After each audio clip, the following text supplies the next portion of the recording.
Let's face it, public health communication is no walk in the park. You're balancing strategy, data, accuracy, and urgency, all while trying to reach people whose lives are shaped by the stories they hear and trust.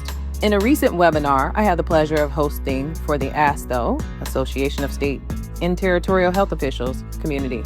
We went deep into how storytelling done right is the heartbeat of effective public health communication. Here's a full rundown of what we covered, the insights that stuck, and what you can take away into your next big messaging moment. Number 1, start with story, stay with strategy. We kicked off the session by anchoring into this truth. Storytelling is not fluff, it's a strategy. Whether you're trying to increase vaccine uptake, explain a health policy, or raise awareness about a hidden crisis, if your message doesn't connect, it won't convert. Stories help us do that. They activate oxytocin, that powerful trust hormone, and create emotional bonds with the audience.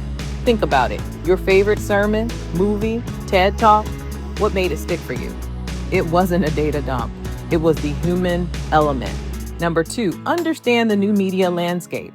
The way Americans consume news today is drastically different than a decade ago. 58% prefer digital platforms over traditional TV. 85%, though, still value their local news, but they expect to see it online. This shift means that communicators must become fluid in digital dissemination. You're not just writing a press release, you're crafting content that lives across Instagram, Nextdoor, Facebook, digital newsletters. Think news you can use, delivered in scroll-stopping formats. Number 3, your audience isn't a monolith. Our public health landscape is vast, it's diverse. In our breakout rooms during the webinar, attendees shared everything from rural emergency preparedness to substance abuse prevention in youth. Still, a common thread emerged: your personal why. It matters just as much as the data. Here's how one participant put it. I saw firsthand the pain addiction caused while working in a hospital. I knew there had to be a better way. That's why I pivoted into prevention work. That's not just a job description. That's a mission statement. And it makes a world of difference when it comes to reacting to your audience. Number 4, craft the message with the human in mind. When preparing a message, especially for the medium, start with these 3 story points. What do you do? Why do you serve? Why does it matter? This structure builds authenticity. It also translates beautifully across platforms, whether you're pitching a reporter or prepping a press release or sharing an update on social media. Here's a pro tip for you. If your message isn't resonating, rework it using these questions. Then read it out loud. Would your grandmother understand it? Would your neighbor care? If not, try again. Number 5, use news values to gain visibility. Journalists are people too. Like us, they're looking for stories that matter. They're looking to cut through the noise. Your pitch should include timeliness. Is this something that's current? Proximity? Does it impact the local community? Human interest? Are real people affected? Impact. What's at stake? Oddity or conflict? Is it surprising? Is there some tension?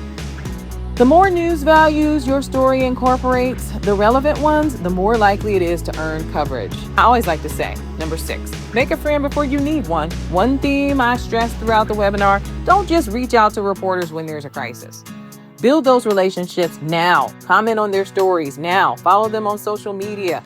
Get to know their beat. Because when it's time to get your message out fast, during a flood, during a heat wave, or disease outbreak, you'll want a trusted line of communication that was already open. Number 7, emphasize internal alignment, especially in public health. It's vital that messaging is consistent across agencies and spokespeople. We talked about the value of joint information centers and creating shared goals and improving talking points. And here's the big takeaway: confusion spreads faster than truth. So build internal collaboration muscle before the next emergency. Number 8, think digital first, always. Traditional news still matters, but your audience is likely to see your story first on a screen, their screen. So think mobile, think shareable, think visually. A story posted on the Nextdoor app could end up on the 6 p.m. news and then recirculated through Twitter, email, podcasts. The ripple effect of digital storytelling, it's real. It's powerful. Number 9, practice makes powerful. In our session, participants drafted their own story pitch using the workbook I created for them. And here's one memorable example.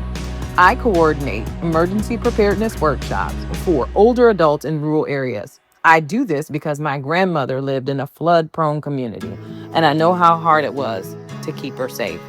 Simple, impactful, human. That's the point. Final words. Reclaim the narrative.